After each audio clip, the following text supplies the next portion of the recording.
All right. Well, hello, Ralph. It's such an honor to interview you. I'm a huge fan of your book, The Dead Bedroom Fix. Thank you. Thank you so much.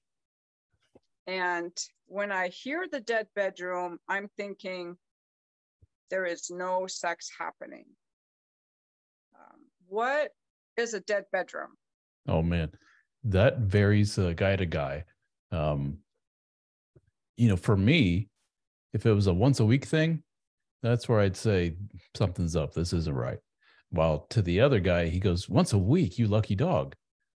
Once a month, you lucky. I've heard those men. I've heard men say absolutely zero for a period of years. I have some men that are like during ovulation, once or twice a month if I'm lucky.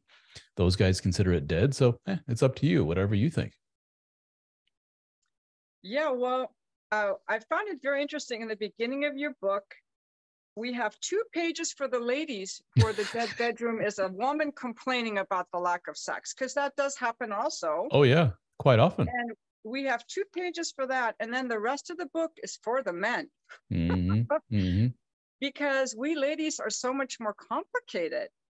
Now, what would you say to guys who are like, wait a second here, how come only 2 pages for the ladies? Why do I need a big book? Welcome to the real world. Welcome to Mother Nature. That's just how we're wired. You as an attractive woman can simply go on to online dating, singles bars, and so forth, and your chances of getting your physical needs met are much higher than the average dude. That's just the way it is, and the way it always will be. Therefore, our playbook for getting our needs met in that way is just so much different and arguably so much more complicated and involved. Yeah, I think in the online dating, women are usually wanting a relationship first, and men are usually wanting sex first, right? You bring up a good point, because us men, our barometer for success in that realm is, am I getting my physical needs met? A guy who's like, I had 3 different women last week, every man goes, oh my gosh, tell me, how'd you do it? He's at the top of the food chain. While a woman goes, well, anybody could do that. That's no big deal. What I'm looking for is Mr. Right. I want a nice long-term relationship. I want, the guy that checks these 19 boxes. That's what I'm looking for. So we have different end goals in mind. Yes, we do. So that's why you put the responsibility for the dead bedroom squarely on the shoulders of men. And I just want to read, like, your book pulls no punches. So just in the beginning, I want to just read a couple pages from your book that I think people might enjoy, because it's like very entertaining, straight to the point, like one of those books I didn't want to put down. And this has to do with men doing chores to get sex, because I've talked to guys like that. I was an escort for many years, and I had married clients. And I remember one saying, I do everything she wants. I clean the garage. I take care of the kids. I bring home the money, and she doesn't want to have sex with me. And so you talk about this as one of the mistakes of doing chores. And you tell guys that there's nothing special about doing chores. They must get done. And so men who think, oh, honey, I put away the dishes for you. Well, whoop-de-fucking-do, little man. Welcome to adulthood. Want a cookie? No, you want love and affection. It's obvious. It's extremely needy behavior. It's a giant turnoff. Running a household takes work. Not all that work is manly or intellectually stimulating.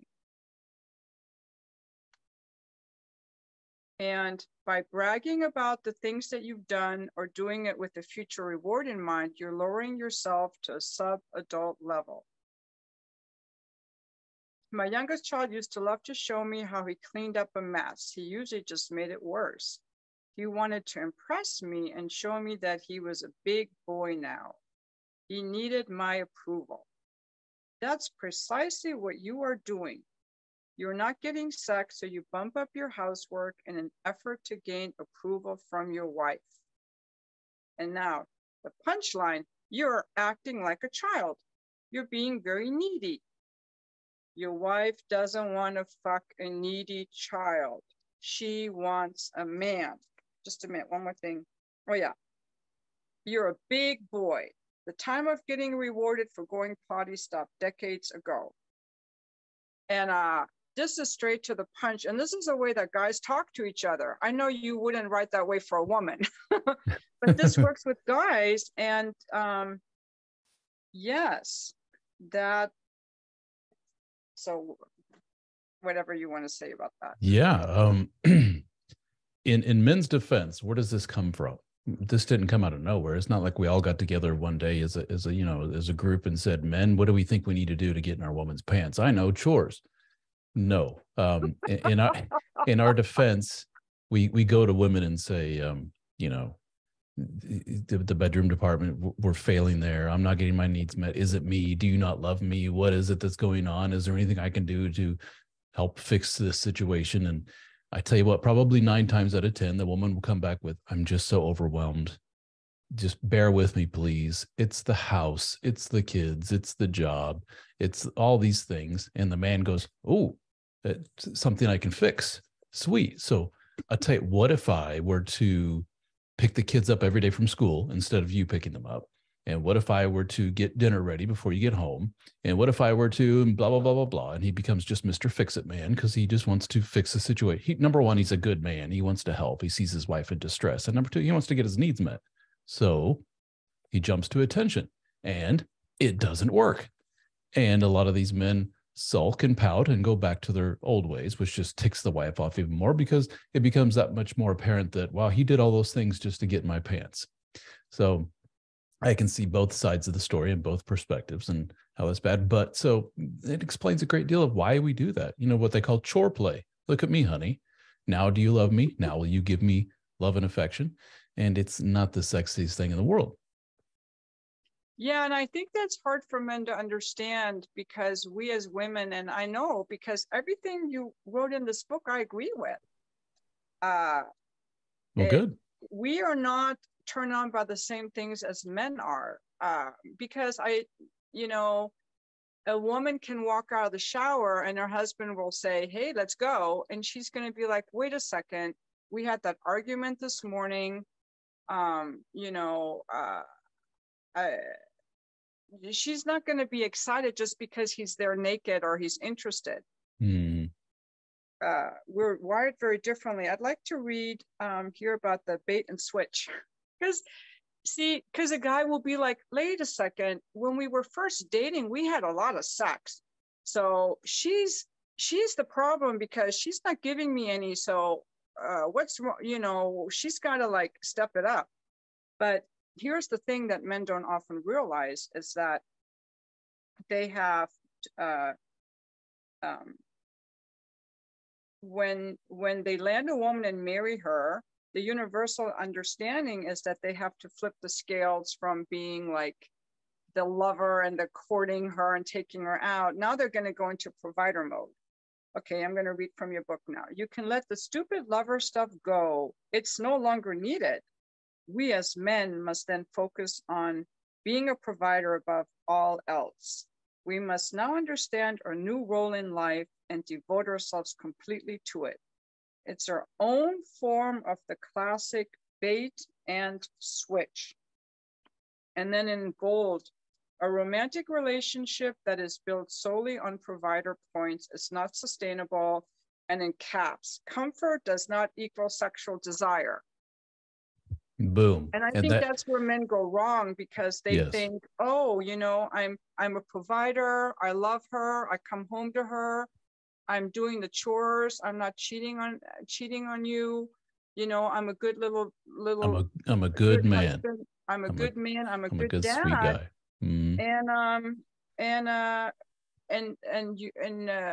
he doesn't understand that comfort does not equal sexual desire. He stopped being a lover.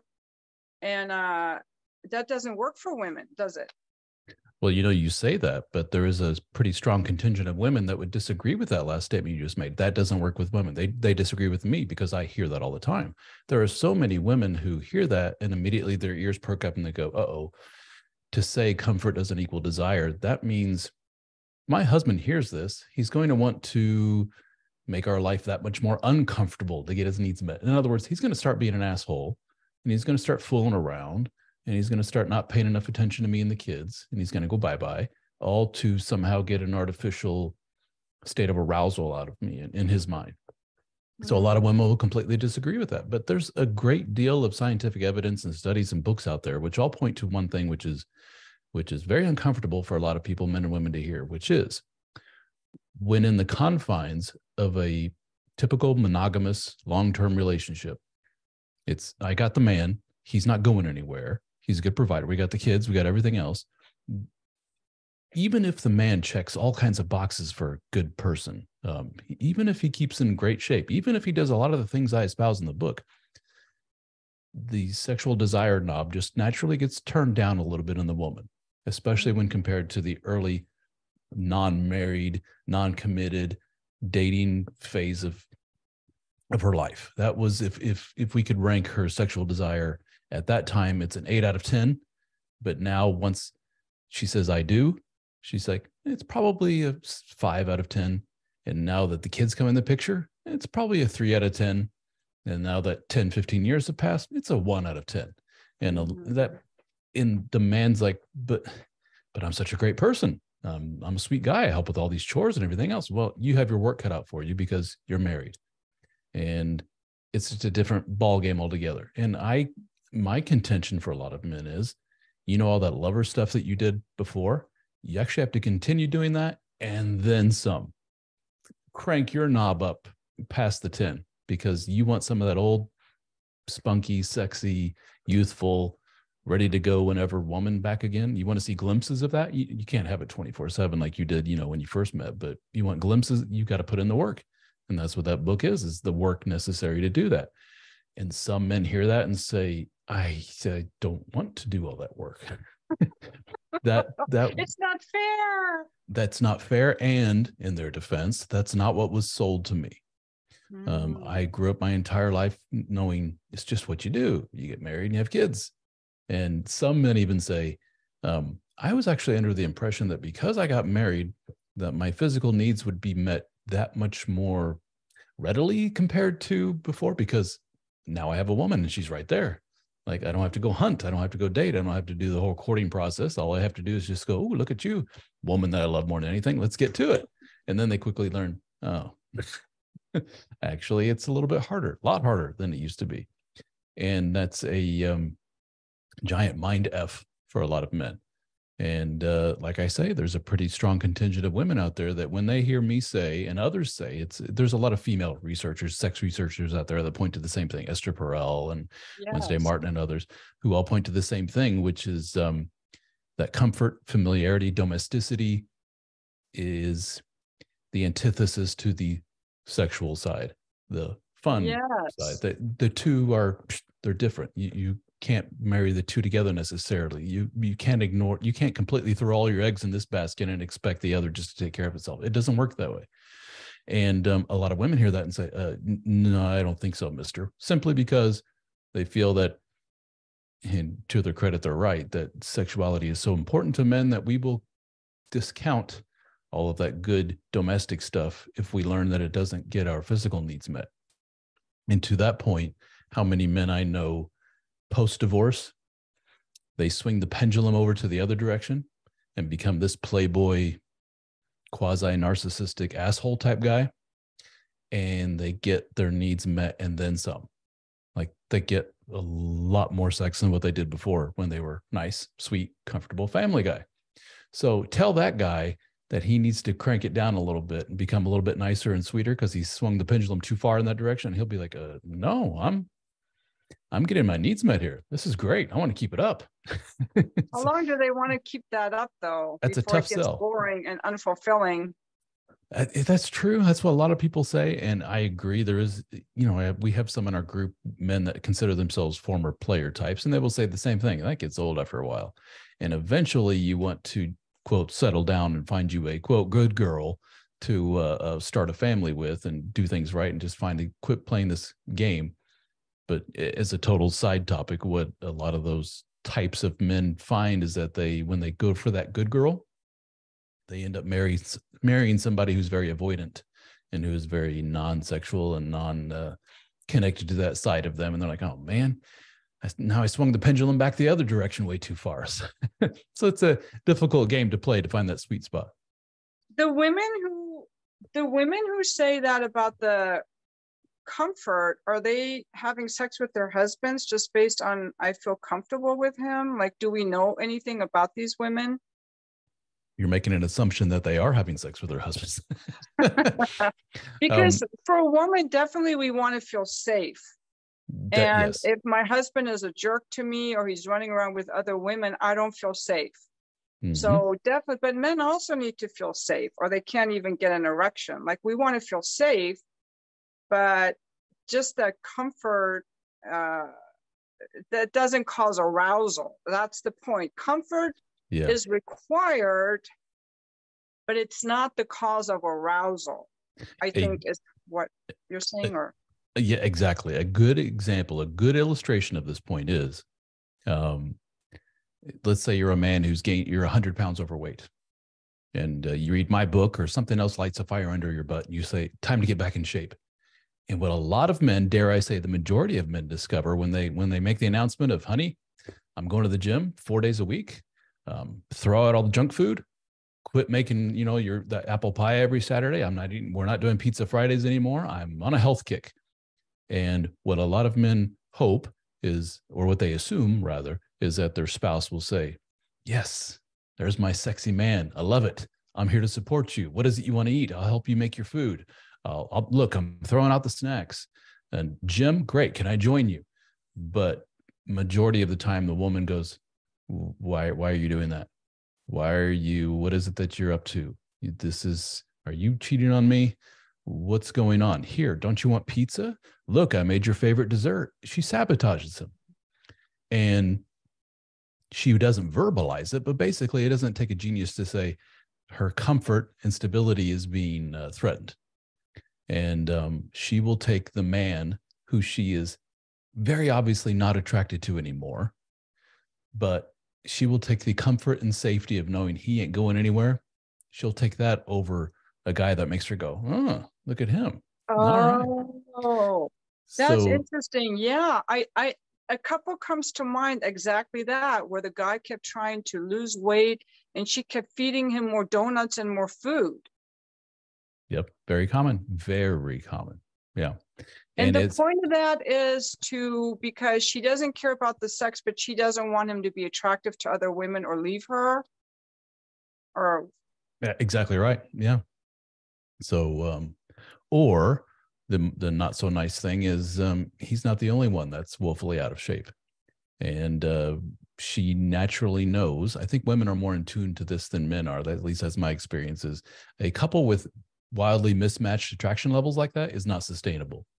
So if she is also 100 pounds overweight and she suddenly sees her partner losing a bunch of weight, she's like, uh-oh, you know what that means? It ain't going to be long.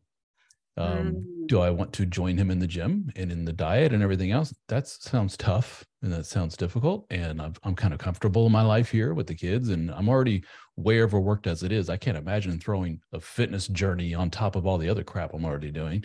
So what's the easiest route here? Let's try to sabotage this, throw a monkey wrench into this man's plans and see what happens. And sometimes I get downright mean about it. Downright, who do you think you are, leaving the family and going to the gym? You're abandoning your family. I'm going to, threaten you with divorce, the whole 9 yards. Now I'm sure there's some psychological things going on here where the woman has a fear of abandonment and all kinds of other things going on. But it's common enough that I write about it in a lot of my writings and in videos and stuff where I say, prepare yourself, guys, because this is what's coming. And I can't tell you how many thousands of men say, oh, yeah, I saw that exact same thing. But she's not having sex with him. Exactly right. She doesn't want him to improve himself. But then again, she's not attracted to him. And here's the point. She's a human being, so she has needs, presumably. So if she's not getting her needs met with him because she denies him the physical intimacy, sometimes of any kind, sometimes these men just want a hug and a handhold and a peck on the cheek. They don't even get that. It's a very cold, avoidant woman that they've married. And so, so the point is that you don't want him, but you don't want him to go out and look better because he may leave you in your comfort and security and you don't want him to get his needs met elsewhere either. So it's this weird, just this domineering control. Some people label it as a narcissistic ploy, to control this person under you and keep them under you and keep your thumb on them, so to speak. Sometimes, like I say, it can get pretty nasty. And but the really nasty part is when these men, and I've talked to thousands, I shouldn't say thousands, I've talked to hundreds of these men who cave in, so to speak, to the pressure of, okay, I won't go to the gym. Okay, I won't go to that night class to improve myself. Sometimes it goes to that degree. Why are you going to learn some new language? You should be here with me and the kids. Why are you going to the gym? Why are you doing any kind of self-improvement? You need to be sitting here. And the man says, oh, okay, fine, tail between his legs, and I'll stay here. And what does he discover? Wife's having an affair. And having an affair with what? That looks familiar. That's the man that I was trying to be. What a coinky dink. I was trying to be Mr. Fitness Man, and she ended up with her personal trainer. That kind of thing. You do talk in your book about the cheating wife. Now, I was married 25 years in a very bad sex marriage, but I never cheated on my husband. So the world of infidelity is really not familiar to me. I think more for a lot of women, I think that our sex drive is maybe more responsive, or because I work with men, or I've worked with men a lot, and their wives have lost interest in sex. And I, as a woman, I'm not thinking she's having an affair. I'm thinking she's disconnected from her sexuality. She doesn't like her body. She's shut off her sexuality, because I have talked to women who thought they had no sex drive. That even happened to me. But because I wasn't liking the sex I had with him, or the woman was repulsed by the husband or mad at him because he blew all the money on something. So her libido automatically shut off as a way to protect herself around him. And she thinks she has no libido. Sure. Maybe it's her menopause, or like different things. And so I think that a lot of times, or she was, when I talked to older men in their 60s or 70s, they were dating before there was birth control, and women who got pregnant had to get married. So there was a lot more of, when a woman was growing up, she wasn't allowed to feel her sexual desire. It had to be repressed through religion or fear of pregnancy. And so I think a lot of women just aren't in touch with their sexuality. So certain cultures, Mexican cultures, Catholic, maybe more common. I don't want to be judgmental, but, and then she just wants the marriage. The comfort of the marriage is more important. Like, sex doesn't mean anything. The sex she had didn't feel good. Her sexuality, she's not in touch with. So to me, and I could be wrong, I thought that's what usually happens, is that she just doesn't want sex with anyone. Oh, I would agree. All. Yeah. The term I use is go into a sexual dormancy. It's just okay. Yeah, it's kind of shut down. And but what we've seen, and whether it's a byproduct of the current society that we're in, and these supercomputer phones that we have that can connect us to anyone anywhere on the internet, what a lot of men and women alike learn is sexual dormancy. I've lost touch with who I am. I don't even feel that side of me anymore. In part, it's just by nature of, now that I'm in this monogamous relationship with 3 kids and everything else, it just suffocates that side of me. On top of that, my partner is doing XYZ, and that suffocates me further. So it's just this perfect storm of sexual suffocation. And then something makes him go, oh, there's the old me. Oh, I forgot what that felt like. Oh my goodness. This is maybe one of the most amazing things I've ever felt in my life. And that could be something as silly, I was going to say innocent, as I had coffee with this guy from work, and we just got to talking, and I felt a little something. And I said, let's do coffee again tomorrow and the next day. And he's my coffee buddy at work, but I'm starting to have a little bit of feelings. I'm starting to feel a little something. Very, I don't know if it's again, a byproduct of a societal change, if this is the way it's always been or whatever, but I'm hearing more and more of stories of women who are rediscovering their sexuality, But much to the surprise of herself, as well as to her spouse, she's discovering her attraction towards fellow females. And so she's exploring that side of herself. And so buddy at work, somebody at the gym, whatever it is, fellow female, and these feelings are very confusing to me. And I'm starting to feel all kinds of things I've never felt before. So the point is that there's all these avenues for an awakening outside of the confines of this relationship. And oh my gosh, it just explodes. And what a lot of these men say is, I don't even know who this woman is anymore. My wife has morphed into this whole new person. A very common thing in America is my wife has joined a gym. There's this common brand called CrossFit. Oh, yes. Which I mention quite a bit because it's such a CrossFit is known as being kind of this breeding ground for affairs. And it's not because just by nature exercise equals affair. It's because it attracts, for whatever reason, a lot of housewives who lost, I should say housewives, that's not fair. Women who have lost their sense of self, connection to their body. They're out of shape. They don't feel, and then somebody says, you should join me in this class. We go, 3 times a week. It's this gym. We're all very supportive of each other. There's a lot of women just like us there. And they go and they lose a lot of weight and they become part of a tribe. And there's people there supporting them. They're high-fiving young and old. And it's just amazing. They have a new sense of self and they come home too. And they're dressing younger. They look better. They're getting a little tattoo. They're getting the different haircut. And the man's like, I don't even know who this woman is anymore. Something awakened her. So all that's a long-winded way of saying, wouldn't it be nice if we could awaken that and not have to blow up the whole marriage in the process? That's the game. Is that possible? I contend, yes. It's tough, but yeah, I think it's possible. Yeah, when you say that, I'm actually remembering a few times as a young mom that I had these awakenings. I never acted on them, but I felt attractions to men who actually listened to me. Welcome to being a human being. Yeah, one was a therapist we went to a few times, and I was like, kind of got turned on by him just because he listened to me. One was a neighbor, I never did anything. Someone I worked with.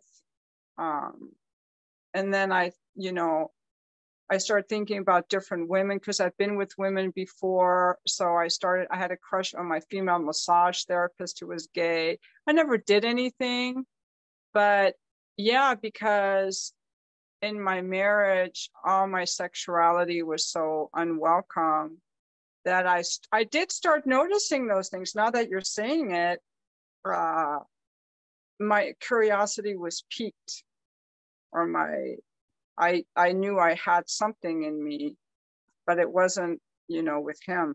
I want to ask you about something else that we talked about earlier is a man's thinking, okay, well, I've got the wife, I'm going to have a lot more sex. And he could even be, I'm married, I'm entitled. And often the wife will have sex with her husband because she wants to be the good wife. I did that myself. By the way, I was an escort for like 6 months in my early 20s. And so I decided when I'm married, I'm going to keep fucking my husband because I don't want to be one of these women whose husband has to go hire a prostitute. You saw the other side where it leads. Yeah. Mm-hmm. So I remember, but I didn't like the sex with him. Now, in my case, he wasn't doing the things in your book, but he was just bad in bed.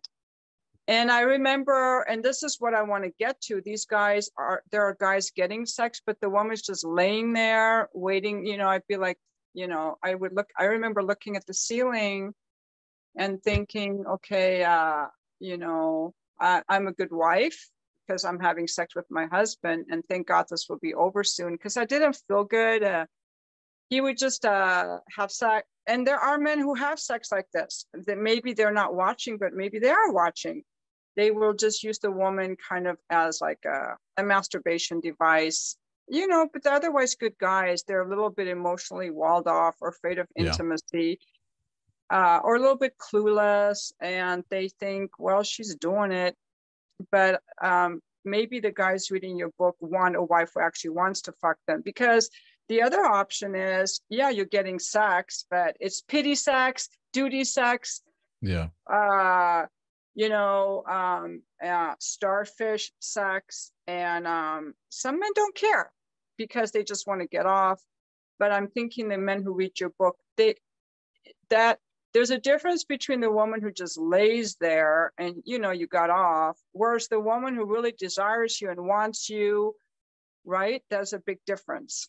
Absolutely. And I'm with you in that it surprises me how many men participate in that.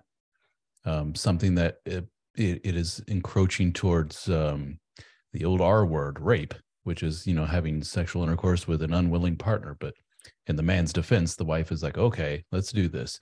But it always surprises me how out of tune men are to those, what I consider to be pretty obvious nonverbal signals of, wow, she just really doesn't want to be here right now. And I think how much respect you would build in your partner's mind if you would be the husband that stops and just says, you okay? You all right? Because you're not looking too good right now. We don't have to do this right at this moment. That's cool. We could snuggle, we could hang out, go watch TV or whatever. But the last thing in the world I want is this, because you were literally staring at the ceiling and counting the tiles. You're literally thinking about what to make for breakfast tomorrow. I can see it in your eyes, and this isn't good. Something you want to talk about? Or what's up?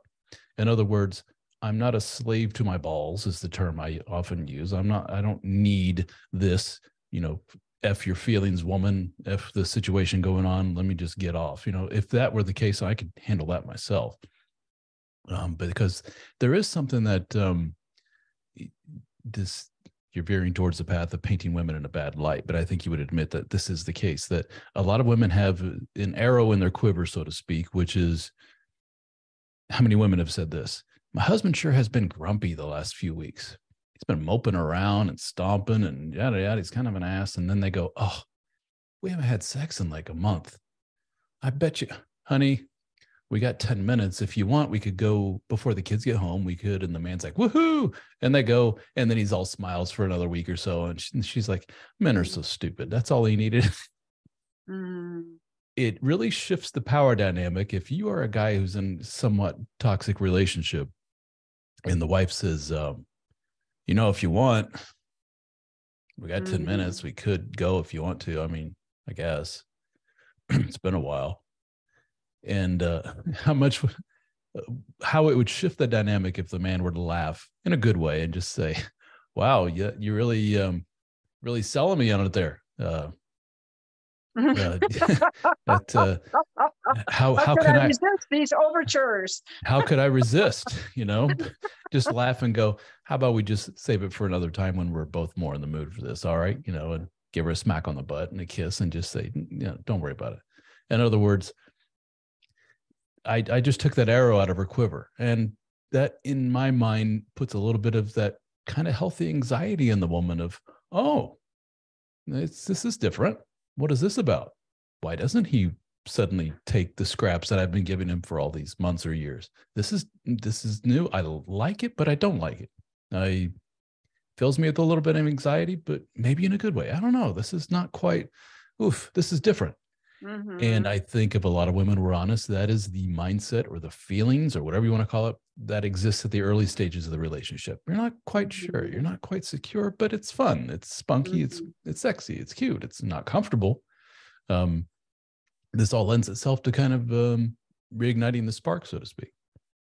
I was telling my 25-year-old son that I read somewhere that women need emotional attention. He goes, oh, yeah, Mom, they do. So he even knows that. Yeah. And, when the man isn't just so eager to fall for scraps, I think he feels a little bit more empowered, like not so helpless. That is something that there's another young lady that I speak to, Dr. Samantha Rodman Whiten. She goes by the brand name of Dr. Psych Mom. And she says she has heard from couples where the man refuses sex and the wife's like, what the hell? And when she talks to the man will admit, actually, this is the last vestige of power that I have in this relationship. She controls everything. This is me putting my foot down saying, oh, yeah, watch this. So to your point, it's kind of his last ditch effort to show a little bit of control, a little bit of power.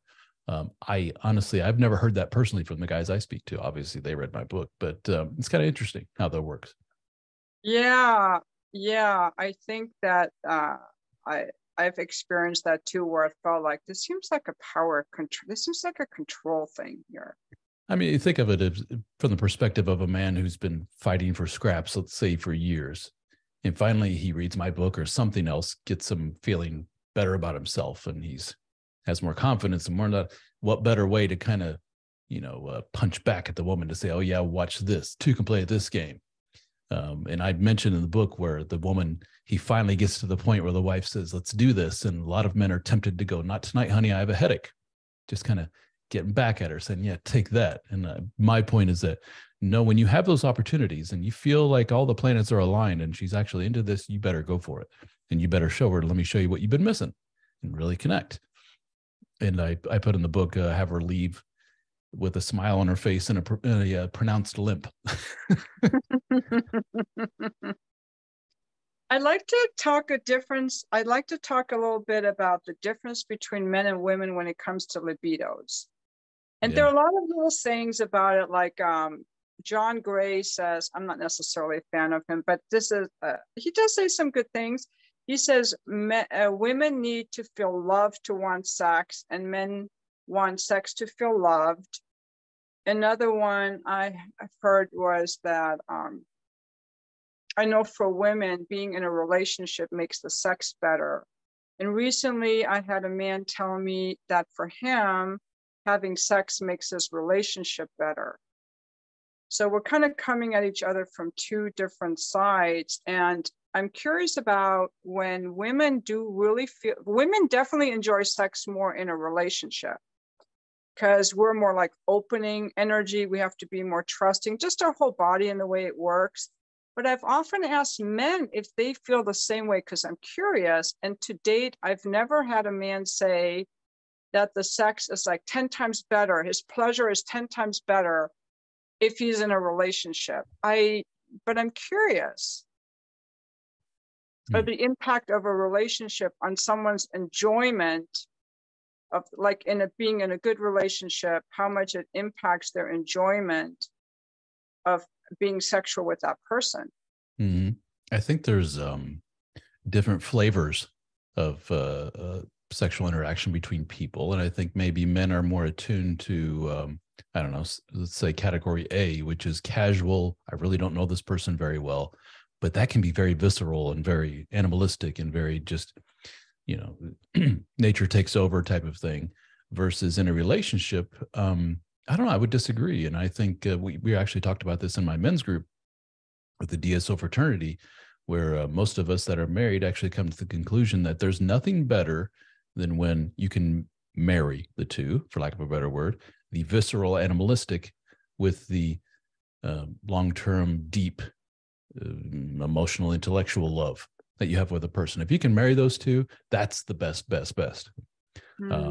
So yeah, it's when we go down the road of women need the relationship and need the love and need that, otherwise they can't have sex. It's almost like we're kind of painting the men as these animalistic, feelingless things that just want to get their needs met, in and out, wham bam, thank you ma'am. And I don't think it's necessarily true.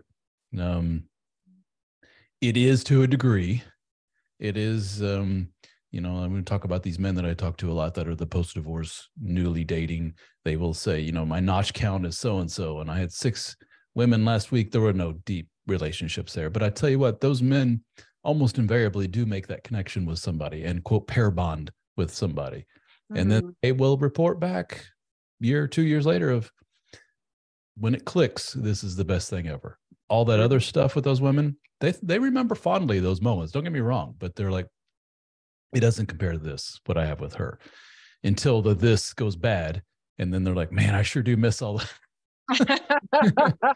those casual encounters we had before. It's tough being a dude and marrying those two. Now, with that being said, women tend to not find it pleasurable. I'm not putting words in your mouth. That the experience isn't there unless that emotional connection is there. We have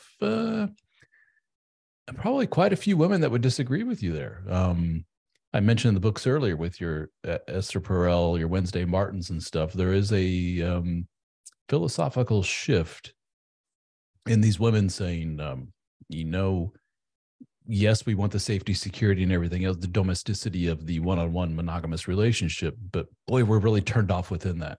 And we really get reignited when we start opening ourselves up to others outside of the relationship, open marriages, polyamory, whatever, swinging, whatever you may be. Then these women notice, oh my gosh, I get reignited during this. Maybe this is what nature intended. Have a kid. Yeah, but they're doing that with guys that they actually like, I think, and they still have the security of their relationship. I'm thinking, because I'm single, I'm thinking about hookup culture, and there are books now. I don't think I have it here, but Louise Perry wrote a book, The Case Against the Sexual Revolution. And you hear more women talking about how they don't really love hookup culture in the same way that men do. And I'm speaking for the majority of women, I think, when I say that,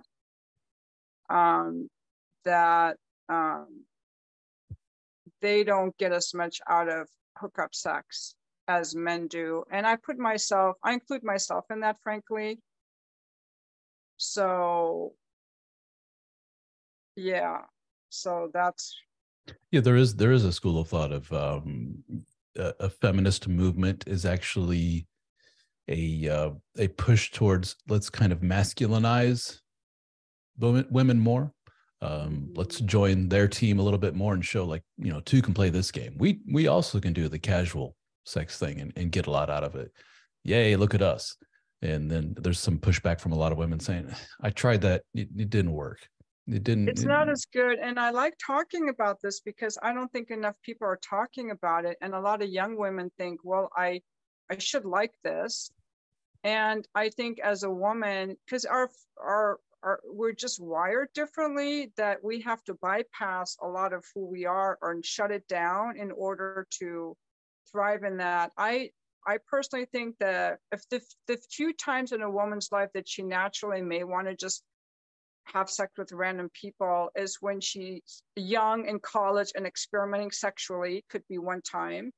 And another time could be like after a long marriage, like that's what I did. But other than that, I could go outside right now and jump on a bunch of penises, but I don't want to. It does nothing for me. But I'm sure the men would go for it. I just think that we're different. And I tried for years after my divorce. I was hooking up with these young, like, Marines in their 20s. And I would be so distraught if they blew me off, which of course they did.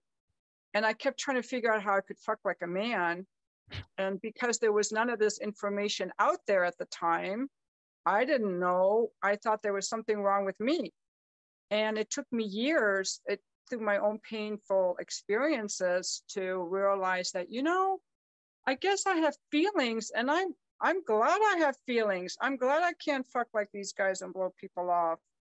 You know, even on dating apps, people just message you and then just ghost you. Like, I'm glad that I can care about people, that I'm in touch with my feelings, and I don't want to be like a man. But then everybody else is going around hooking up, and we're supposed to like it. And so one of the things that I'm really passionate about too is telling women that it's okay if you don't like it. And that we are different, and that we need to talk more about our differences, despite all the woke agenda and the feminists trying to tell us we're all the same. We're not the same. So I wanted to, before you respond to that, I wanted just to read a couple things out of I wanted to read something out of your book that goes along with that, you know, kind of that we're not the same. It's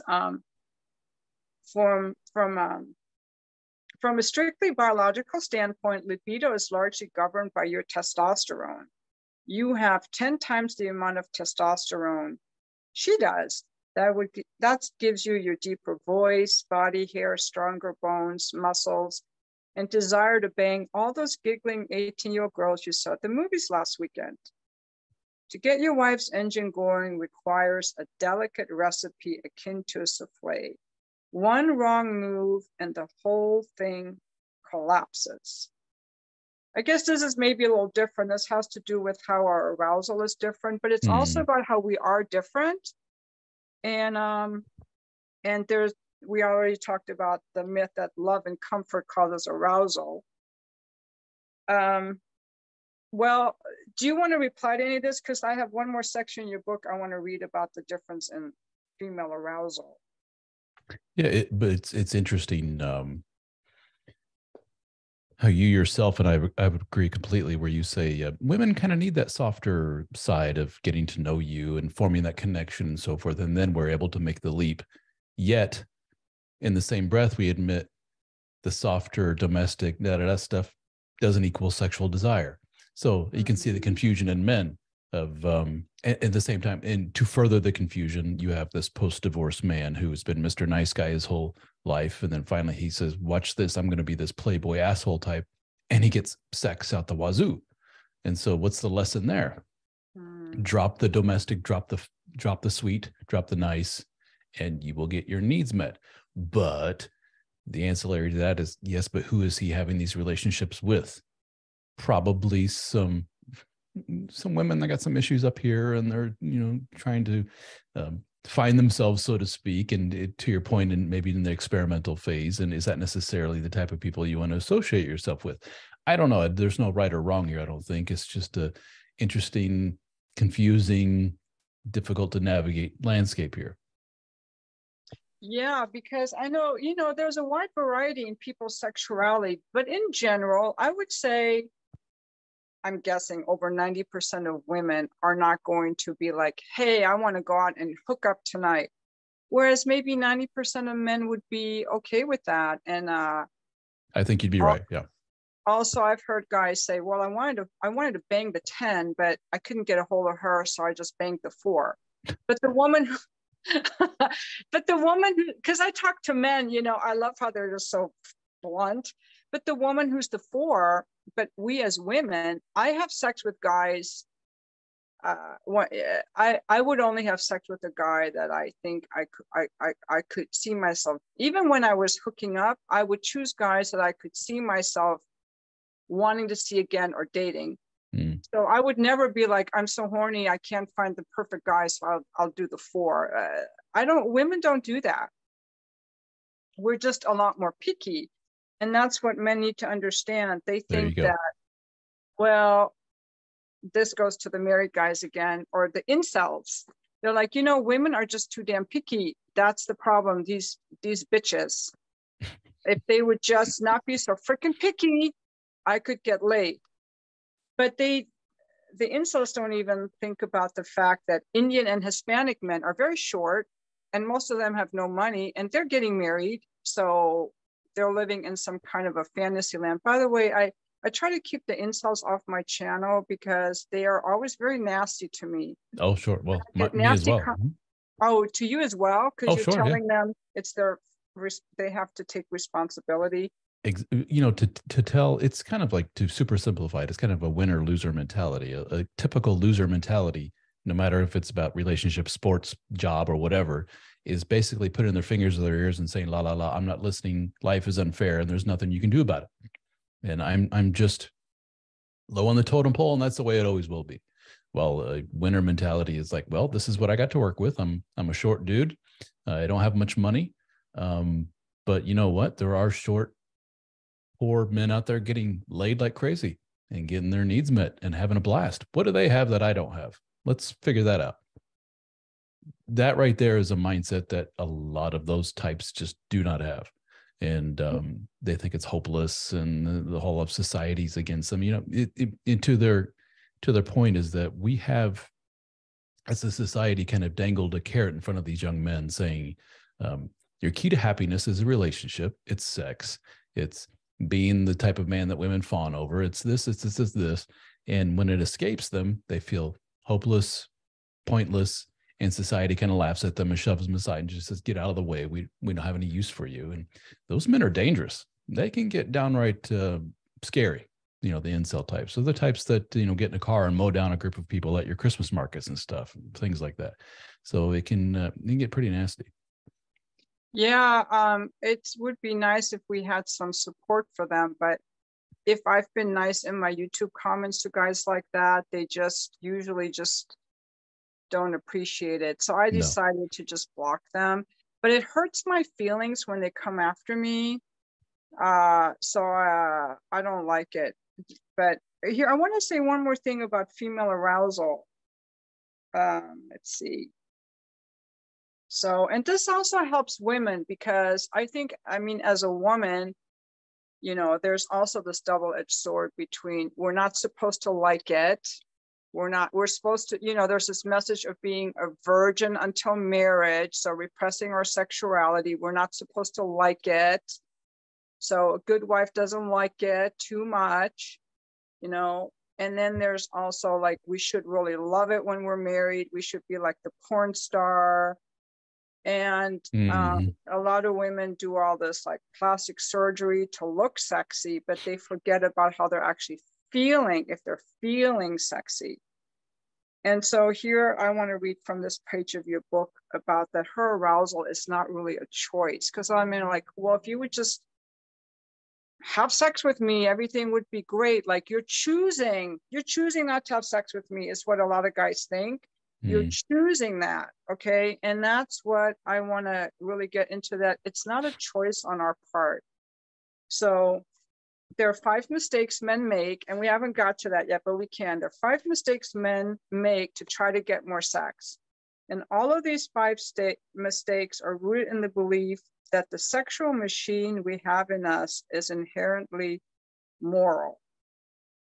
We think that we can live day to day in a world that we can manipulate via our free will. We think our wife has a choice of whether or not to be sexually aroused. She doesn't. Yeah, she can physically walk to the bedroom, take off her clothes, open her legs and say, go ahead, get it over with. What she cannot do is flip on the switch that turns on true sexual desire. Going through the motions does not mean she is aroused. It just means she's trying to shut you up and get it over with so she can move on to more important things. Now, before we continue on, let's one caveat, which is there is a subset of women that are very responsive, that have very much responsive desire. In other words, it's in there. It's just they need to take the step of saying, okay, I will give my husband and myself a chance to get going. And then if I don't feel it, then I can say, all right, this ain't working, time out. But for a lot of those women, once they get in the act, they're like, oh, I forgot. That's why I enjoy this. This is fun. This feels good. It's great. I love my husband. Yahoo. We should do this more often. But then, of course, life and everything else gets in the way and they forget it again. And there's the husband going, remember how awesome it was? So I think that's typical and that's healthy. But then again, there are those that are so far gone that they're like, I've tried the responsive thing. I've tried doing this, and all I can do is count the ceiling tiles. All I can do is just say, oh God, get it over with.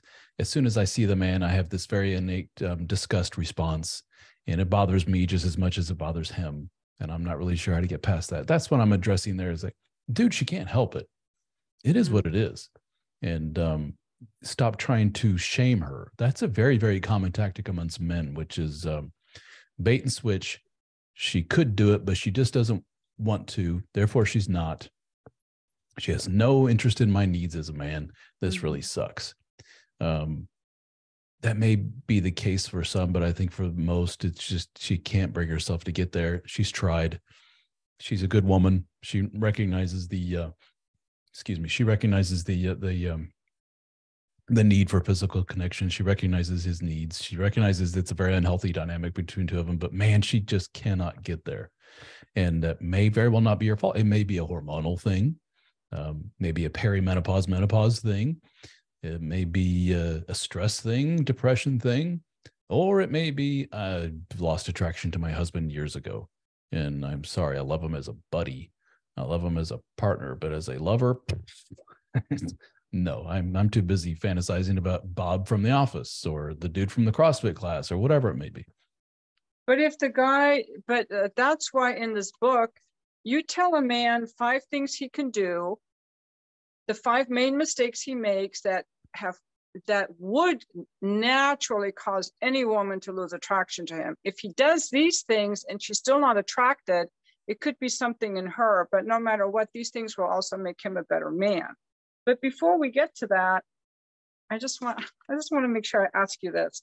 Why do women initiate 70% of divorces? Oh, geez, now you're going down a rabbit hole there. Really? Well, I mean, because guys, I've had comments on my YouTube channel like, I will never get married. Women are so unreliable. They file for divorces, these bad bitches. Or they'll come at me because I filed for divorce. But I filed for divorce after years of trying to make this guy work out of my sadness and my, it was very hard. I didn't want to divorce him. I will give I feel very attacked when they come after me like that, because I didn't even know I would divorce him till the day before I did. It was just so many years of pain and him pushing me away. So I take it kind of personally, but I don't know why other women file for divorce, and why is it the women usually doing it and not the men? I'm sure the reasons are scattered all over the place, but there's a predominant theme that I hear, and your story is illustrative of this, which is, and this is something I get some grief from men on, especially more conservative types. The institution of marriage over the past so many generations has had a lot of constraints and walls around it. It exists because of this wall here and this wall here and this wall here, and these are constraints around our behavior as people. As soon as we start tearing down some of those walls, one of those walls may be economics, such as I'm a woman, I'm in the 1940s and 50s, I don't have a career to fall back on, I don't have a lengthy education for most women, I have a husband and kids. And if something were to happen and I were to lose them, I'd be on my own. And who the hell am I as a person? And what options do I have? Oof, I better do all I can to stay in this relationship, even though I'm unfulfilled, even though I lost attraction to this dude long ago, even though I've lost my sense of self, even though insert negative reason here, I'm going to stick it out because I really have no damn choice. Now, wouldn't you say women have more choice than ever? Women are beating us in the universities. They're climbing the corporate ranks. There's arguably a legal system is giving a lot more leeway to women to say, here's your child support, here's your alimony, here's your so many percentage of the assets. You're going to, more often than not, women get custody of the children. That wasn't my case. Most men I know get the 50-50, but I hear story after story of, I see my kids every other weekend and every Wednesday. That seems to be a common thing for whatever reason. So in a lot of men's minds, whether it's right or wrong, the deck is stacked in the woman's favor. So here you have, we're tearing down reasons to force it to make it work, it being the marriage. So invariably, the divorce rates are going to go up. Well, then that begs the question of, well, then why is it the women initiating it? Does this point to, and I don't know the answer, does this point to women by nature are not happier within the confines of a marriage, that they feel unfulfilled? They have the one man and the kids and everything else, and it's just too much. It's just like, ugh, I've done the job of procreating and I'm done now. Let's move on. Is that the more natural way of things? I don't know the answer to this. These are all just rhetorical questions, but it's interesting. And what's interesting, the follow-up to the high rate of divorce initiated by women is, it is actually, and I don't know the percentage, X% higher if the woman is college educated or greater. So the chances of her initiating a divorce go up the more educated and higher income and so forth. So it's kind of interesting. Yeah, I guess I think it's because as women, like, our relationships are very important to us. And maybe we notice more if we're unhappy. We tell the guy he's not responding at all. I think we're less willing to be in relationships where we feel ignored, neglected. Yeah, I think we're less willing. Another spin on that would be, from a male perspective, you're far more complicated than we are. You know, the joke is that what's a man need? Food, sex, and some silence, and he's good to go. Well, the woman may say, no, I'm far more nuanced than that. It's going to take a lot more to keep me around, so to speak. And to your point of communicating with the man and saying, I don't like this aspect of our relationship, we need to fix it. What I have seen is that women think that they are very blunt with that, and you may very well be, but I would think most women are far too subtle with that. Men are Yes. kind of dumb in that regard, in the interpersonal relationship regard. And it needs to be literally the woman sitting down right in front of the man and saying, I need your attention here for 5 minutes. I have something very important to say. Listen to me. Boom. This is the deal. You got it? Oh, Yeah, it's clicking out. I listened to one of your podcasts where the gentleman was surprised because he thought everything was great, and one day the wife said, I want a divorce. I think I have that right. And Could be. and Yeah. that goes to women not speaking up, or he should read my mind. When I was younger, I thought that too, like he should read my mind, he should know what I want. He should But as just I got know. He older, should just know. That's something I hear often. He should just know. oh yeah, that's not good. So that's what women have to speak up, and they have to speak up by using I statements, like, I would like this, I would like to go to therapy, I'm not happy with this part of the relationship. Women have to learn to speak up and use their voice and let the men know. So yeah, I think that is a weakness on the part of women, is not A good illustration of that, and I did a little video thing on TikTok about this. Men, how would you respond if your woman come up to you and said, I'm sorry, I'm no longer physically attracted to you. You've gained too much weight. You've lost your way here. I'm no longer physically attracted. How would you respond to that man? And the vast majority of men said, time to hit the gym, time to get into shape, time to work on this, because I don't want to lose my wife. I don't want to lose my family. And they go, yeah, it's thanks for telling me. It hurts. It sucks to hear that from a person I love, but good to know. Men are fixers. So when you put it that bluntly and everything, not as an aside, the corollary to that was when women were presented with the same question, I think it was 93% said, you can get lost, mister. Exactly. Yeah. It's so funny Different because world. I was a few years ago, I was out with one of my girlfriends at a brewery, and these two men were sitting across just talking, and I was just shocked at how blunt they were. Like the one guy's going, you got to hit the gym, man. You're putting on the pounds there. And the guy's like, oh yeah, that's right. Thanks for letting me know. And I was like, I would never say that to one of my female friends, right? Yeah. But guys are like so honest with each other like that, and they appreciate it. With the women, would be like, that hurts my feelings. How could you say that? Mm, yeah. Okay, now I want to talk about the things that kill the female sex drive. And I'm going to absolutely relate because I cannot stand, and I make videos about some of these things too, but I cannot stand to be around any men who are needy. It is the most gross, repulsive thing that I can't even be friends with them or talk to them. It's just so disgusting. I would rather eat a snail.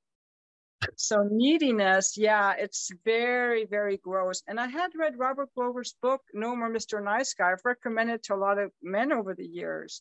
Robert Glover. So these are the things, sorry? Robert Glover, Dr. Robert Glover. Dr. Robert Glover. Thank you for correcting me. Yeah.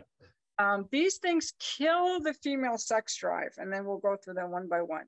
Neediness, being passive, hiding your sexuality, begging for sex, and then of course the woman being bored with the guy or bored with the sex. So neediness. So I took a lot of notes from your book because I really want, like, the neediness is when a man is being nice, but he's not nice because he is doing things to get. He's doing to get, which is he has an ulterior motive and it's manipulative. He doesn't know it, but he's looking, he's doing things to get attention, approval, or affection. So he's doing to get. And the reason I don't like it as a woman is it has to do with kind of the shit test we give men. And I would also do that when I was married, because I would do something because I want to know that you still got me, that I can count on you, that I don't know why I needed that. I wanted to know that he would be strong, that I could count on him, because see, for women especially, caretaking and arousal are opposite. If I'm responsible for your feelings, if I have to worry about upsetting you, now I'm in caretaker mode, I'm in mommy mode, and I'm not going to be turned on. So be turn on, like there are studies about when women have an orgasm, there's a whole part of their brain that shuts down, or we go kind of more into like a trance-like state. So in order to be able to go there, I got to know that I don't have to worry about you or take care of you. Like for a woman to orgasm, we can't be worried about what you're thinking or feeling. Like we got to know, and I don't think men have that same need. So I think it kind of goes onto that primal level of I want to know that I don't have to worry about you or take care of you. But if you're doing things for my approval, then automatically I feel that responsibility for your emotional state. And that's something I want for my kids, my pets and my kids, you know, that nurturing energy. But in the sexual energy, it is so bad. And I don't think men even know how bad it is. And they may not even know that they're doing it. And it's, you can tell from my voice how bad it is. How bad it is. Yeah, absolutely. But in our defense of men doing that, becoming Mr. Needy, our society overall and our women in particular really push for us to, quote, be more vulnerable and to be more open, which is fine. Everybody needs to be vulnerable. There's healthy vulnerability. An example is that I give in my writing as a guy's at work and his boss calls him in the office and said, I'm not sure yet, but just to prepare you, I'll probably have to lay off you and your whole team because of budgetary reasons. I just want to give you a heads up so you can look for work elsewhere, blah, blah, blah. I'll find out next week, you know, what's going on, but just to give you a heads up. So if that guy goes home and says, you know, breaks out into tears and says, wife, I don't know what we're going to do. This is scary. We just bought the new house. We just got this. We just got that. We got the kids' school to pay for. I'm not sure what we're going to do. And hugs his wife and you know, cries in her arms and stuff. The wife will be comforting, but in the back of her head, she's probably like, oh, Jesus, you know, this is the most turn-offy thing in the entire universe versus, honey, this just happened at work, but here's my plan. You know, I understand you're scared. I am too, but here's the deal. I'm going to, you know, I got this, I've already called into this place for other work and I've already got this. I got this lined up. I got that lined up. We're going to make some budget changes, you know, taking control and just really being the leader in this and the strong stoic type, and life threw some crap at me, but watch, this is how I respond. Well, a lot of men will hear that and say, yes, but I've been told that it's okay to cry. I've been told that it's okay to really dump on my wife. And I've been told that she can take it. And I've heard from her lips, she wants to see more of that out of me. And now everyone, you, me combined, are telling it like, no, dude, you gotta cut that shit out. So somewhere there's a middle area, keep coming back to the gray area, the middle area where it's healthy. But when you tell a man who has a lot of stuff built up and he's a human being, so he has a lot of stress and a lot of emotion, if you keep telling this dude, let it out, man, let's hear it, he's going to dump on you, and it's going to be scary, and it's going to be a lot, and it's going to manifest itself in the form of some needy behaviors and some pleading for mommy/wife to heal his emotional boo-boos and come to her with all kinds of stuff. And you're not alone in your disgust with that. I've heard from these women that are just like, oh God, that's just the worst thing imaginable. And some men hear that and think that is a really terrible thing to hear from women, that you guys are not as emotionally open as you had, quote, claimed to be all these years of the marriage. To hear him, you know, to hear women say quite the opposite is really troubling to a lot of guys, for sure. But yeah, you're right. I think that, again, not necessarily a fan of everything John Gray says, but I agree with him on this when he says, we don't want to hear all your emotions, but we want to know that you can listen to ours, or we don't want, and again, I don't think that women should be always dumping their emotions either. That's a turnoff. I don't like females like that. But yeah, there's a difference between, we want to know that you have emotions, but we don't want you to fall apart. Mm-hmm. Now, it seems very unfair, but again, I'm not falling apart either. So I don't want to talk to a guy who's falling apart. I don't know, maybe that's a little bit unfair. But it is kind of a turn off. Unless, of course, he's crying because his dad died, you know. something legitimate like that. Mm. But more to your point of the needy behavior as a means of getting something. We all know the super friend zone man who's, you know, talking to the woman for hours on end via text message and buying her things and all kinds of stuff. And then in the end, he makes a move on the woman. Eventually he gets up the nerve and the woman's like, whoa, what the dude, what are you doing? And he's like, what do you mean what I'm doing? I bought you 8 dinners. I drove you to the mall. I did all this stuff for you. We've been talking nonstop. Why wouldn't I make a move? And she was like, I thought we understood that that's not the dynamic here. And she may not be able. Moment. That was my daughter was calling. I had to mute it, so that part got muted. So I'm sorry. I'm going to cut that part here. So will you start again with explaining about the 8 dinners? Oh yeah. So, you know, the guy says, well, what do you mean? You know, why are you woman so resistant to me taking this to the romantic level? So we've been, you know, I did the 8 dinners, took you to the mall, did all these other stuff for you. But we've been talking for days on end, nonstop about the most personal things. And I feel a real connection. I'm in love with you, woman. And here, let me go in for the kiss. And the woman's like, well, shit, no, dude. That's a perfect illustration of was his behavior innately needy, and the case can be made for yes, because what man would invest so much emotionally, financially, and otherwise to this woman with no reciprocation needed? Well, it must be because he's just a genuine friend. Otherwise, why the hell would he do all of this? And the fact that he's so open with his emotion and just so out there with everything is for a lot of women a bit of a turnoff, especially for a guy that there's no, I guess, no romantic connection there. So he must be a friend. As Dr. Glover puts in his books, he's a girlfriend with a penis. Mm-hmm. And that's a huge turnoff. And a lot of men play that game, and then they get irate when they're called out on it. You know, the woman says, no, I thought you did all those things for me just because we were buddies. That's what buddies do for each other. And he's like, no, I expected sex or romance of some kind. Damn it. You know, where's my reward? And those men take that very harshly. Well, I think that the problem with those men is that this is one of your other points, they were hiding their sexuality. So yes, that is a turnoff. So I always tell, you know, if I can't tell that a man is sexually interested in me, I'm not going to be interested. So these guys should be saying, hey, you know, I'm interested in dating you. Let's do, they need to put their intention out from the very beginning, and also say, you know, like, this is what I think, you know, just like kind of look her up and down, be like, hey, you look, not sexualizing her, but like, hey, you look good. You look great in that dress. They have to show their sexual interest.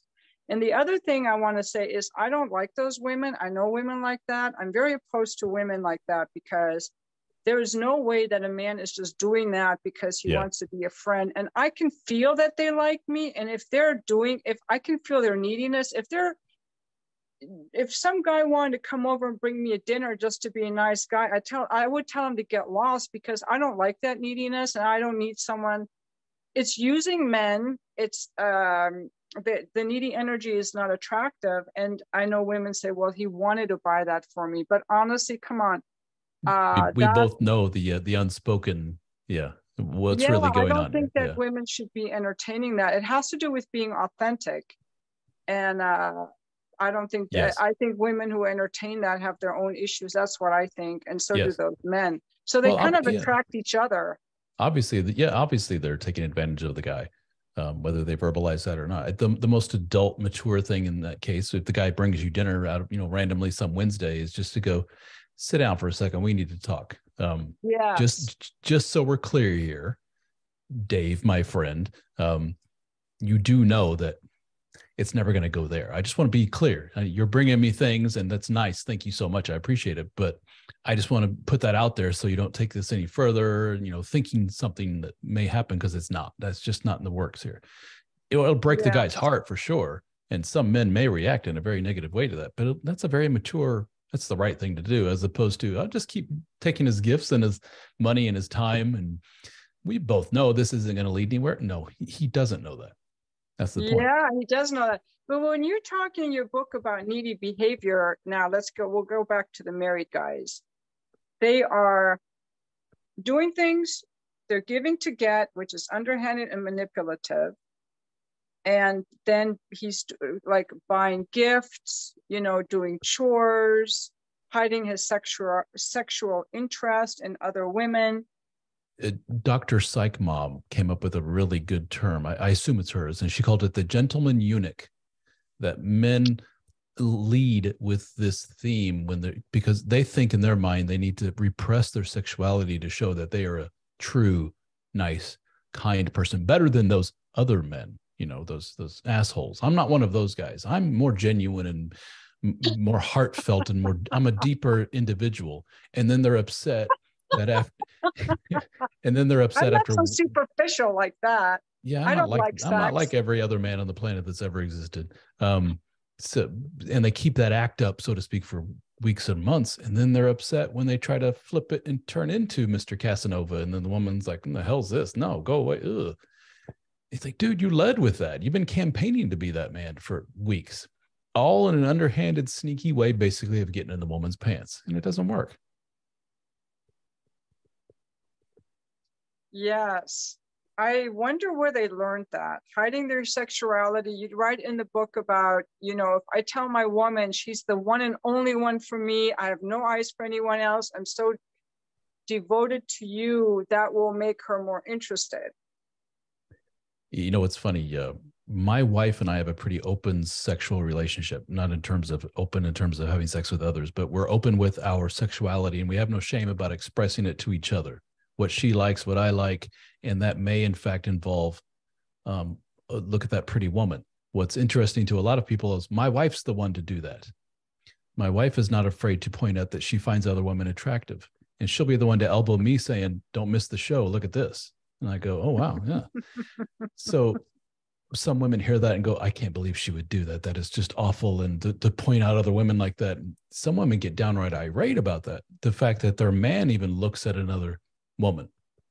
I have never been in my relationship that I've never ever been shamed for doing what every human man has ever done in the history of mankind, which is we cannot help it, is to go, "Oh, wow," and then quickly look away because we're like, "Oh, really? I'm staring at this woman." And it could be literally 1 second. We just go, "Oh," and look away. Some women catch their men doing that and go, "What was that?" "What? Nothing. I didn't do anything. I wasn't staring at anybody." "Oh, don't be mad at me, mommy." As opposed to, I always tell men, if the wife goes, "What was that? What were you doing?" So I was looking at her, the woman that every human that within a 10-foot radius is staring at her, the woman that you were looking at. You know exactly what I'm looking at because you saw her too. There's nothing, there's nothing wrong with that.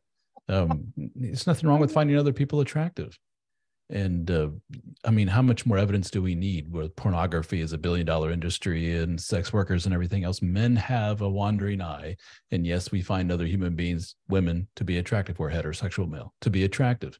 What's wrong with that? And I think the more honest we are about that, but don't cross the line into, crazy asshole behavior. Like, if you see some pretty woman look like that, you're certainly not going to go, "How come you don't look like that, wife?" Or "She looks better than you." Or, yeah, that's awful. Who would do that? But I think that's maybe where in some women's minds they go. That's not the case. It's just that it's a pretty woman. Oh, look, it's like looking at the sunset. It's pretty. It's inconsequential. You look away. After 2 seconds, we forget about her. Gone. So there's really nothing to it. And to repress that and to hide it from your wife shows that you're kind of scared of her. And you're, I don't want to make mommy upset at me. And men take it too far into, I have never ever looked at another woman ever in my life, honey. You're the only one for me. I never look at porn. And then woman finds all this porn on his browser history on his computer, and she's like, "Ugh, he's just a sneaky little." Sneakiness is a real big turnoff too. Hiding something. Yeah. And the fear of the woman, that to me was a huge turnoff. I was married to a guy who was uncomfortable expressing his anger, like if he was upset about something. I think it's just how he was raised, So I think everybody should go to therapy to see see their shadow parts, because we can't see them. And I'm reading this book now called Real Sex. They say like the two things that people are not comfortable with is their anger and their desires. So we kind of like try to hide them. But being afraid of the wife, being like, I would tell my husband, I feel like you're mad at me. Like, are you mad at me? Like, what are you mad about? What can I do to be a better wife? And he would just say, cook more. But that wasn't it. And I don't really like cooking. I have a saying, nothing against women who like to cook, but I would always say a man who wants a woman in the kitchen doesn't know what to do with her in the bedroom. I like it. And that was always my excuse, because I mean, I will cook, but it's not like my favorite thing. But I would be very turned off because I would sense he was afraid of, like when I was married, I had a 10-year Vicodin addiction. Oh, Thank wow. God I didn't take anything stronger than that. But I was still meditating every day and doing, cooking organic food. So it wasn't like I went off the deep end. But I was kind of isolated me a little bit emotionally. And I kept thinking he had to know and he would confront me. Oh, I remember my mom told him, like a couple years into it, she said, you got to talk to Schahrzad about those pills. But he never did. My mom told me that years later. And so I could fear tell. Of conflict on his part, or? Sorry? A fear of conflict on his part, or he just didn't care? I just think that he's never been mean to me or angry with me or acted angry. I think, but he's not a doormat. He didn't need this book. He needed a different book about being open and being with his feelings. But I think he was, I think the way he was raised, it was like, we don't do anger. He never saw his parents argue. So he didn't know it was okay to be mad or how to deal with being mad. So whenever he felt mad, he would repress it before he could actually feel it. Like I remember one time saying, you look really mad. It just is trying to be empathetic, this was when we were getting along really well at the end, actually. I'm like, oh, you seem really mad, like trying to have some empathy and compassion, acknowledgement, because he was getting his clothes out for work the next day and he didn't like going to work the next day. And he said, and he meant it, he goes, I'm not mad. So I think he just didn't know he was mad. Kind of like Dr. Glover says, he didn't know he was needy. Sometimes people aren't that self-aware. Yeah.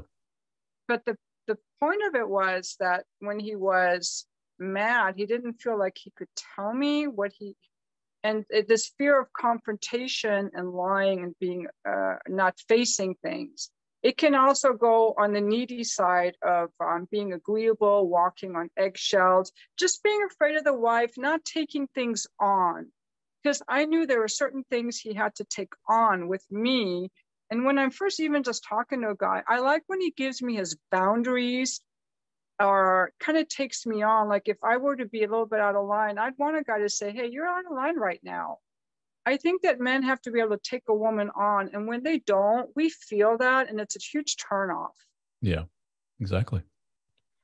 A lot of what we're pointing to is a very stereotypical old school masculinity. That's what we're talking about. And that is not necessarily in vogue right now. And it's kind of a verboten term, to use the German. The masculinity is now what usually precipitates that word is the word toxic. That's where we hear the phrase. So it's to a lot of people hearing a lot of this, pretty big contingent of people that say, yeah, this is archaic, old-fashioned Neanderthal nonsense, that we need to be a more well-rounded people. To hear he needs to stick up to me a little bit every now and then. He needs to show a backbone. There's a lot of people that say, oh God, this is just awful Neanderthal nonsense. Don't listen to any more of this. And obviously I'm in agreement with you. I wrote the damn book on it. So yeah, it's interesting. Well, the marriage rate and relationship rate is really going down. And so I don't think, I think we have, too many single moms with no man in the house. There used to be Boy Scouts. There used to be dads fixing cars with their boys. Now everything is all, a lot of people are on their phones a lot. So yeah. I think that your advice is spot on. I just wanted to also say what men can do besides reading this book is that they can join your men's group. I'm a big Yes. believer in men's groups because we talked before about men who can't cry in front of their woman, but they need to have someone to talk to, and they need a tribe, and we all need a support group so we can keep growing. I would love to end this with you sharing about the men's group and the Sure. kind of support The hub for pretty much everything I do is at dadstartingover.com. Dadstartingover.com. I have a separate domain for the men's group, but you can get to it through dadstartingover.com as well. The men's group is called the DSO, which stands for Dad Starting Over, the DSO Fraternity. So you can go to dsofraternity.com or dadstartingover.com, and we have a private men's group. It's comprised of several different components. The most popular component is an online discussion forum, which is active 24/7. We have guys from around the world. So we have your Australians and US and everyone in between. The next most popular segment are live Zoom meetings, of which we have 4 to 5 every single week. That's run by our coaches. We have a staff of 8 guys that operate as coaches. So they host meetings. They do one-on-one coaching. If you're a DSO fraternity member, the cost of that coaching is quite a bit cheaper than if you're just normal non-member off the street, so to speak. We have a members-only podcast. We have articles. All those member meetings that I mentioned in Zoom, those are all recorded. And we have over 400 hours of meetings recorded. So if you're on a road trip, you'll never run out of content. That, the podcasts, everything else. What else do we have on there? And then we do, lastly, the in-person meetups that we are. Right now, we're doing a formal one once a year. We have one coming up February in Las Vegas, and which we still have availability for that here in the next couple of weeks. We have to give our final attendee list here in a couple of weeks to the hotel. And then we have some informal gatherings amongst the members. They just get together on their own. So it's been awesome. I love it. It's been probably that's my quote crowning achievement, if you will, over the last few years, is that group, because it's just helped out so many men. Yes, I love that. I hope that all the guys will go check out your men's group. As a woman, I'm like, I'd like to know what they're talking about in those men's groups. I think it's hot. When men are in men's groups, I think it's super hot. So I'll end on this. Women always wondering what's going on in there. A lot of women have the opinion. My wife says the same thing. The opinion that it's a lot of ultra manly, rah women suck kind of thing. But really, I think you'd be surprised at the level of vulnerability and openness in the group, simply because there's no women in there. And this is the thing that always surprises a lot of women to hear. You get a group of men together, and they'll talk about the most vulnerable, sensitive things from their childhood, all kinds of stuff. And there's crying and there's hugging. And then let's say a woman enters the picture, comes into the room. Men all, dry their eyes and sit up straight and go, no, nothing wrong here. Nothing wrong here. And they put on that front, the strong, stoic man, because we've been told our whole life that don't do that in front of the ladies. At least keep it to a minimum as much as possible. So within the group, they feel much more open and free to do that. And it's been hugely cathartic for a lot of men. Yes, I'm so glad you're doing that. That's what we need, more groups like that. Yes. And there is a cost to join. It's relatively inexpensive at $14.99 a month, and you get everything that I mentioned there. You can pay for a year up front, or you can do a lifetime membership option we have there as well. So men from anywhere can join it because it's virtual, correct? Yeah, we got men from all over the world. The only in-person component is our annual meetups that we do, like in Las Vegas. Otherwise, it's all online. Yeah. That's great. Love that. Thank you. Well, thank you so much. Thank you so much for, I was afraid to ask you to do this interview. I'm like, I just have a small channel. He probably will think, oh, I don't want to waste my time talking to her. Well, let's see if we can help you grow your channel. Courage. We all have to get out of our comfort zone. That's right. We all have to initiate, and am I worthy? And can I reach out? So this was a little bit of a stretch for me. I did it. I've mentioned this on other podcasts that when I first started this, if there was any claim to why I got some success out of this, is because same thing as you. As soon as I saw somebody that was like, I really love their book, I don't care if it was a multi-million seller or whatever, I'd reach out to them. Most of the time, I'd never hear anything back, but occasionally, Dr. Robert Glover, we mentioned, I consider him a friend now. And we actually have chatted. He came to one of our events. We hung out for 2 days together, and a very cool guy. And I'm going to chat with him here coming Tuesday for the podcast again. And that's a guy who has sold millions of books. And he has his own membership group and seminars, and he goes all over the world doing stuff. G.S. Youngblood is another very good author who I've met with. He came to one of our events.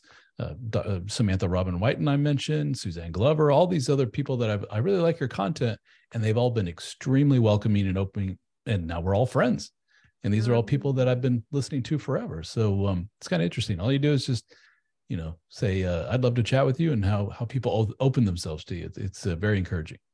And that's a way of also owning our desire. It doesn't just have to be sexual. I have the desire to connect with you. I have the desire to interview you, and just being vulnerable. That is vulnerable. Sure. That's a vulnerability. I would like to interview you as a vulnerability. It's great. Well, it was my pleasure chatting with you. Thank you so much. Thank you so much. All right. Well, you have a good one. Thanks. All right. Bye-bye. Bye.